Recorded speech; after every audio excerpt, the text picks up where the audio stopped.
This is All India Radio. In the program Spotlight, now we bring you an exclusive interview with SMRITI Zubin Irani, Cabinet Minister of Women and Child Development, on achievements and various initiatives of the government for the welfare of women and children. The interviewer is Sonu Sood, AIR correspondent. Honorable Minister, how do you look at the performance of your ministry in the year 2021?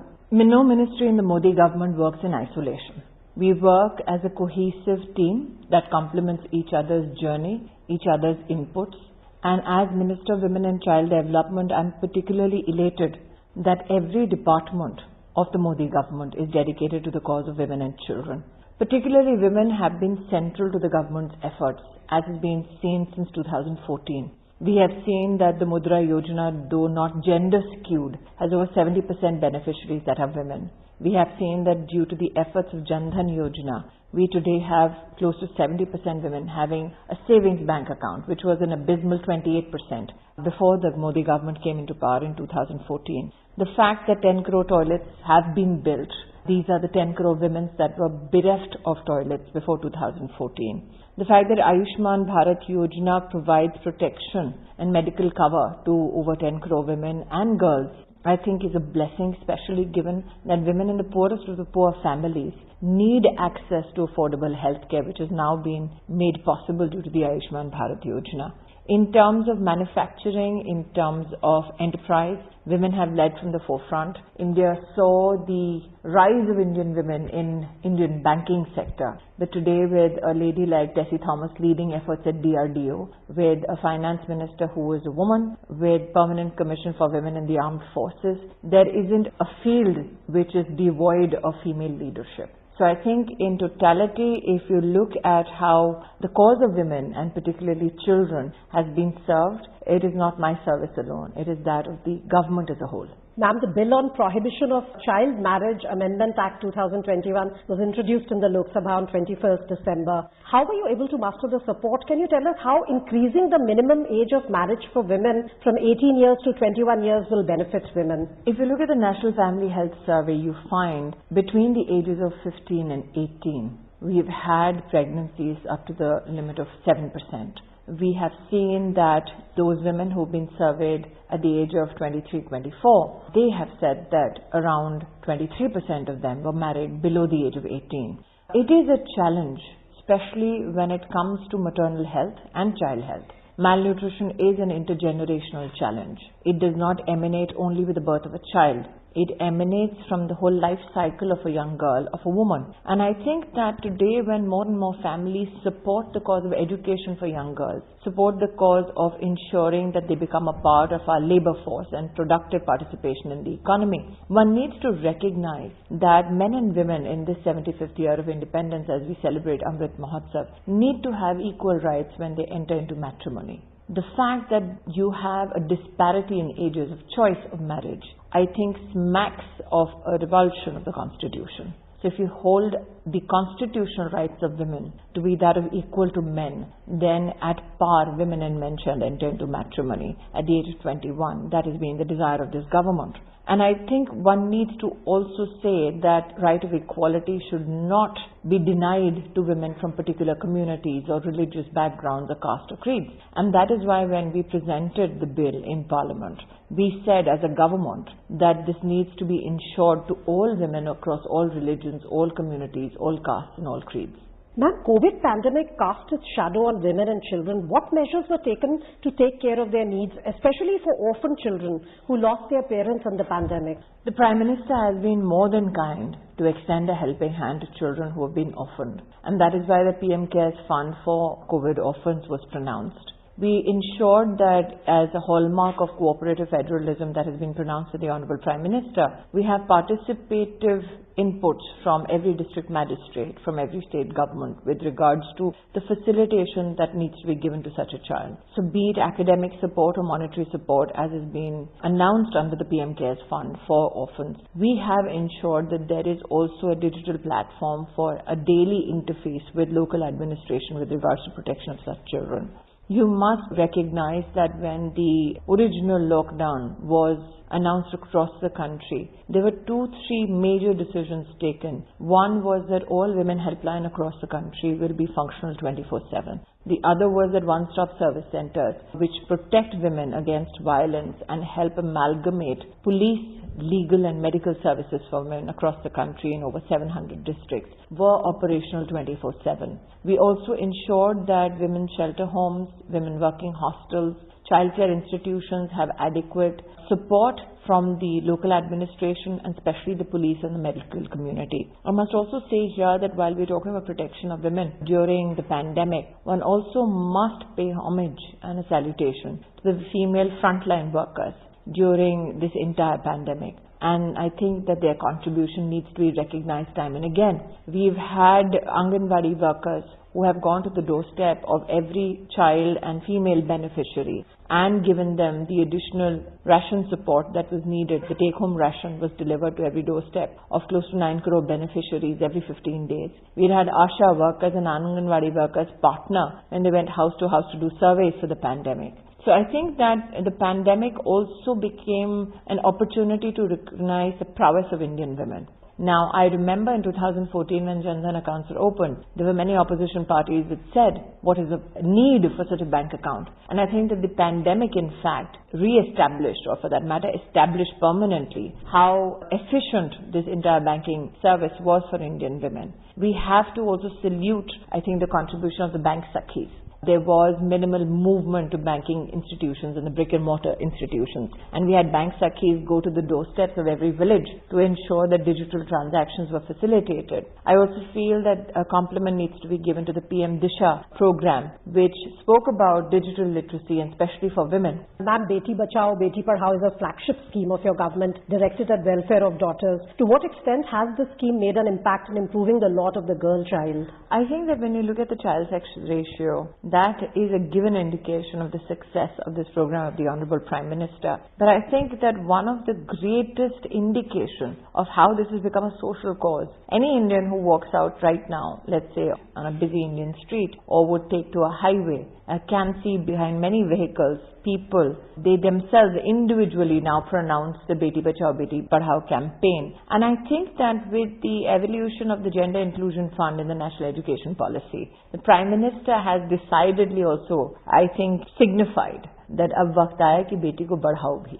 And that adoption not only completes a family but also provides a home to an orphaned or abandoned child. What are the steps taken by your ministry to simplify the procedure of adoption? We have looked at the challenges that CARA has faced, given that the system of functioning was extremely dependent on the courts of India.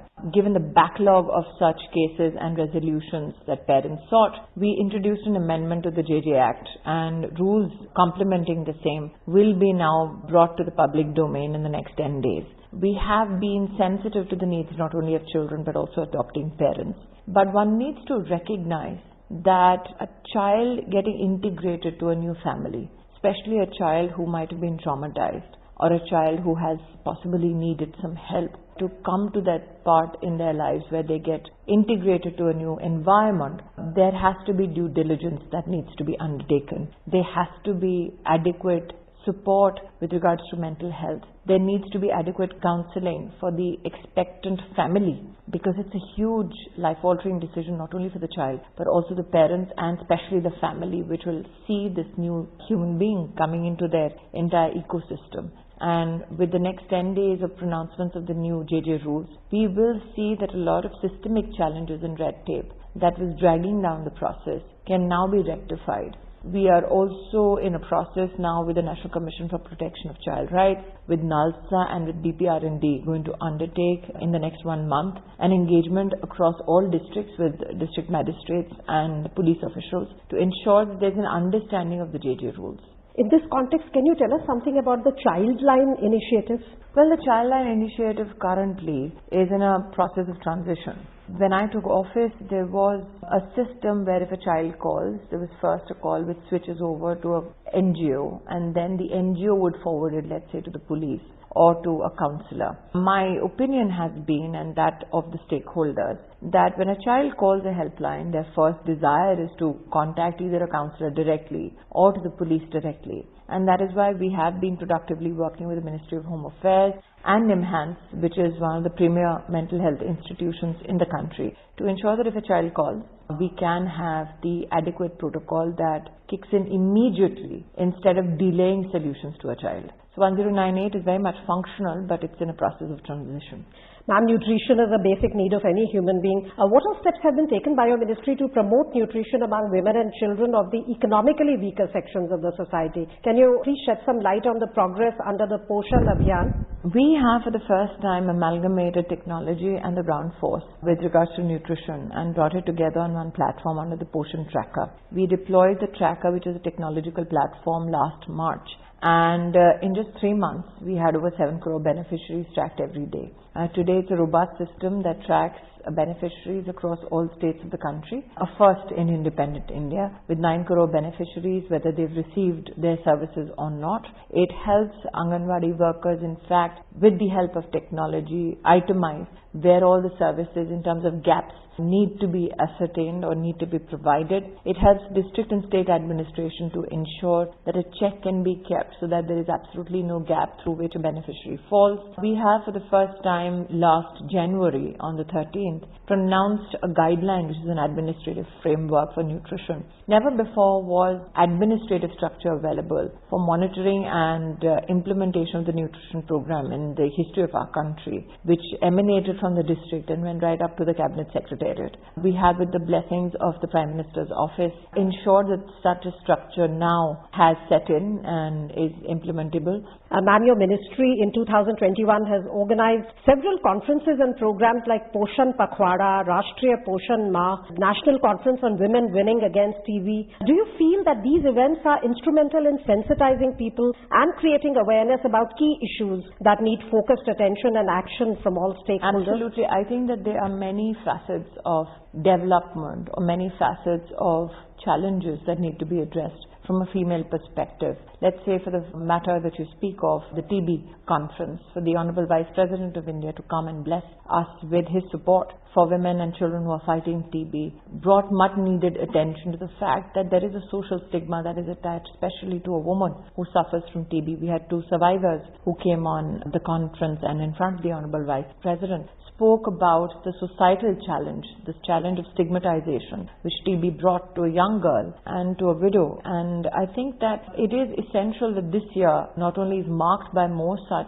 participated commentary, or for that matter conferences or debates or deliberations, we in the ministry are also keen to ensure that we now, with the help of academia, kickstart new projects on research. And I'm hopeful that the hallmark of the fulcrum of this year will be enabling more and more research on issues related to women and children. Ma'am, ensuring safety and security of women is a matter of great concern, and very often women suffer physical abuse inside their own homes. Can you tell us more about the initiatives taken to prevent crimes against women and provide support and succor to women suffering domestic violence? I think one needs to recognize that the question that you have brought forth itself highlights the challenge.